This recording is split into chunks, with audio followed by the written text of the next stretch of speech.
And so we define nutritional ketosis as ketones in a range which had no threat to the body. And we now know actually has multiple, not just fuel benefits, but health signaling benefits. And so that's a range that begins at maybe 0.5 millimolar. Seems to be more beneficial when one gets to 1 millimolar, and the range between 1 and 3 appears to be a good zone for fueling and signaling within the body.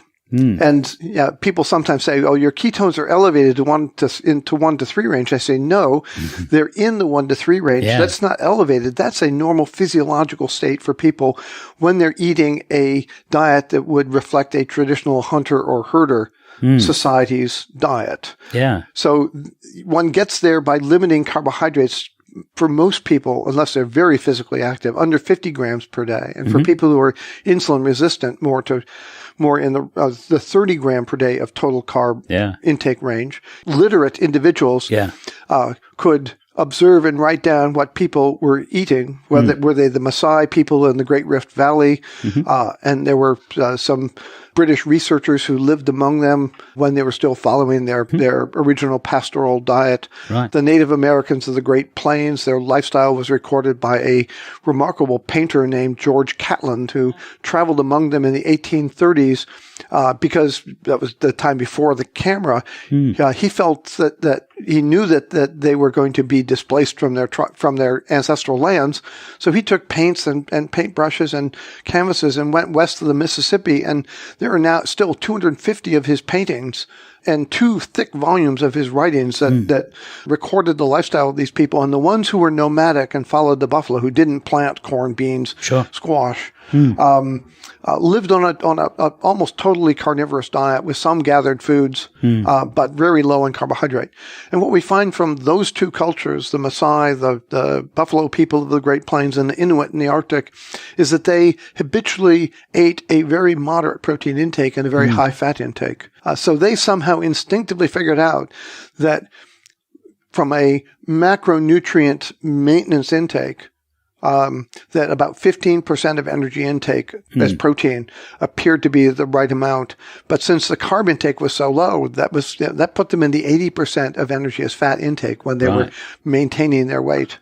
So it's very different than the high protein diet that many people assume that this is, and even the about twice that protein intake that is typically the target for the paleo approach to low carb nutrition. Yeah, I know that Aboriginal Australians prioritize the tail of the kangaroo. And the kangaroo itself is really quite lean. Kangaroo meat's delicious, but when I cook with it, I always have to add extra fat. But the tail is where most of the fat is. They also used to hunt the turtles only in the season where the turtles were fattest. And so Australia is unique in that it's a continent that doesn't make a lot of carbohydrates. I think our most carbohydrate-laden grain is wattle seed, which is only 10% carbs.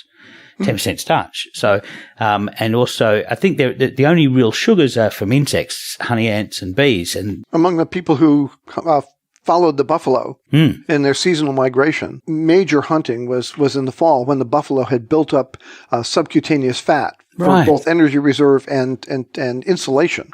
And some buffalo males would have a back hump, a hump of fat on the rear part of their back that would weigh up to 100 kilograms. Wow. A couple 100 pounds of fat. And, you skin the buffalo, you take off this, literally have 2 people carrying the saddle of fat. And of course they would save that. They'd dry the meat. They'd make something called pemmican. So they'd dry the meat, either sun dry it or smoke it to dry it, pound it into a soft fibrous mix, stuff it into a rawhide sack, and then pour in the rendered hot fat.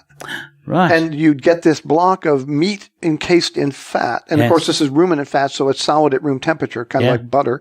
A little more higher in fat or in saturated fat than butter content. And you could carry that sack with you for months, if not up to a year. And the energy density was such that if you're in camp not working hard, you could live on a pound of that pemmican per day. That's incredible.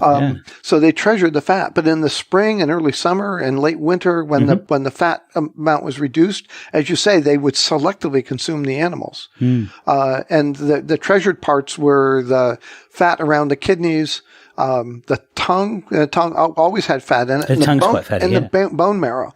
And you would find these piles of cracked buffalo long bones. Yeah. Smash them open with stones and scoop out the marrow.